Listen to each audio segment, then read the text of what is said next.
بسم اللہ الرحمن الرحیم وبہ نستعین اما بعد۔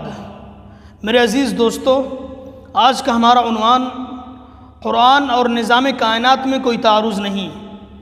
ظاہر ہے کہ یہ ایک اہم کویسچن ہے جو ہر زمانے میں مرتدین، ملحدین اور مستشرقین کی جانب سے آتا رہا ہے اور آتا رہے گا، چونکہ ان کے پاس کوئی علمی ثبوت نہیں، یا آپ یہ کہہ لیجئے کہ انٹلیکچول بینکرپٹ ہیں، اور ان کے پاس کوئی انٹلیکچول ڈسکورس نہیں ہے جس کی وجہ سے وہ اپنی خواہشات نفس کو داخل کر کے عوام کو غلط راستے پر ڈالنے کا کام کرتے ہیں، جس کی وجہ سے سادہ لوح مسلمان ان کے پیچھے آ جاتے ہیں اور بہت سارے لوگ اسی ارتیاب اور کشمکش کی صورت میں غلط راستے پر چلے جاتے ہیں۔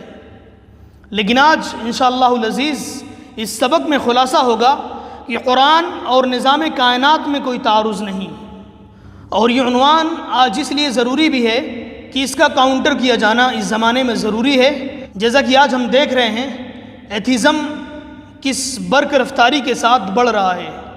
قرآن عظیم کے مضامین و مندرجات کے سلسلے میں کسی بھی حیثیت سے شک و شبہ کرنا گویا کہ علم الہی کی قطعیت کے بارے میں تردد و ارتیابیت پیدا کرنا ہے۔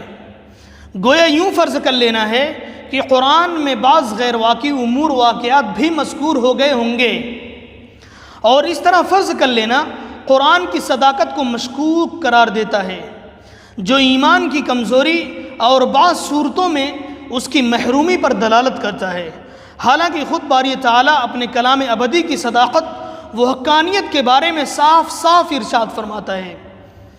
بسم اللہ الرحمن الرحیم، الف لام میم، تنزیل الکتاب لا ریب فیہ من رب العالمین، ام یقولون افتراہ بل هو الحق من ربک۔ اس میں کوئی شبہ نہیں کہ یہ کتاب رب العالمین کی جانب سے نازل ہوئی ہے۔ کیا یہ لوگ کہتے ہیں کہ محمد نے اس کو خود بنا لیا ہے؟ بلکہ وہ تو تیرے رب کی جانب سے برحق کتاب ہے۔ سورہ سجدہ آیہ نمبر 1-3۔ ارشاد باری ہے، وَإِنَّهُ لَتَنزِيلُ رَبِّ الْعَالَمِينَ نَزَلَ بِهِ الرُّوحُ الْأَمِينُ عَلَى قَلْبِكَ لِتَكُونَ مِنَ الْمُنذِرِينَ بِلِسَانٍ عَرَبِيٍّ مُبِينٍ۔ اور یہ قرآن رب العالمین کا اتارا ہوا ہے، اسے امانت دار فرشتہ لے کر آیا ہے تیرے دل پر تاکہ تو متنبہ کرنے والا بن سکے۔ یہ کتاب واضح عربی زبان میں ہے۔ سورہ شعراء آیہ نمبر 195۔ ارشاد باری، تنزیل الکتاب من اللہ العزیز الحکیم، انا انزلنا الیک الکتاب بالحق۔ یہ کتاب اللہ کی جانب سے اتاری گئی جو غالب ہے اور حکمت والا ہے۔ بے شک یہ کتاب ہم نے پوری سچائی کے ساتھ آپ کے پاس بھیجی ہے۔ سورہ زمر آیہ نمبر 2۔ الحق من ربک فلا تکونن من الممترین۔ حق بات تیرے رب کی جانب سے ہے، لہٰذا تو شک کرنے والا ہرگز مت بن۔ سورہ بقرہ آیہ نمبر 147۔ ارشاد باری، وَاتَّبِعْ مَا يُوحَىٰ إِلَيْكَ وَاصْبِرْ حَتَّىٰ يَحْكُمَ اللَّهُ وَهُوَ خَيْرُ الْحَاكِمِينَ۔ اور جو کچھ تجھے بذریعہ وحی بتایا گیا ہے اس کی پیروی کر اور اس پر ثابت قدم رہ، یہاں تک کہ اللہ رب العزت والجلال فیصلہ کر دے، کیونکہ وہ بہتر فیصلہ کرنے والا ہے۔ سورہ یونس آیہ نمبر 109۔ خلق اللہ السماوات والارض بالحق ان فی ذلک لآیۃ للمؤمنین۔ اللہ نے آسمانوں اور زمین کو حقانیت کے ساتھ پیدا کیا، اس باب میں اہل ایمان کے لیے ایک بڑی نشانی موجود ہے۔ عنکبوت آیہ نمبر 44۔ وَيَمْحُ اللَّهُ الْبَاطِلَ وَيُحِقُّ الْحَقَّ بِكَلِمَاتِهِ۔ اور اللہ باطل یعنی بے سروپا بات کو مٹا دیتا ہے اور حق یعنی صحیح و سچی بات کو اپنے کلمات یعنی کلام برحق کے ذریعے ثابت کر دیتا ہے۔ سورہ شورى آیہ نمبر 24۔ ھذا کتابنا ینطق علیکم بالحق۔ یہ ہماری کتاب ہے جو تم کو کھری کھری سنا رہی ہے۔ سورہ جاثیہ آیہ نمبر 29۔ میرے عزیزو، ان آیات بینات کے ذریعے یہ حقیقت واشگاف ہو جاتی ہے کہ قرآن کریم اور مظاہر کائنات اور ان کے نظاموں کے درمیان کوئی تعارض نہیں ہو سکتا، بلکہ یہ دونوں ایک دوسرے کے مؤید و مصدق ہوں گے، کیونکہ اللہ تعالیٰ نے ارض و سماوات اور ان میں موجود اشیاء کو جس طرح حقانیت کے ساتھ پیدا کیا ہے، بالکل اسی طرح اس نے اپنے کلام پاک کو بھی حقانیت کے ساتھ اتارا ہے۔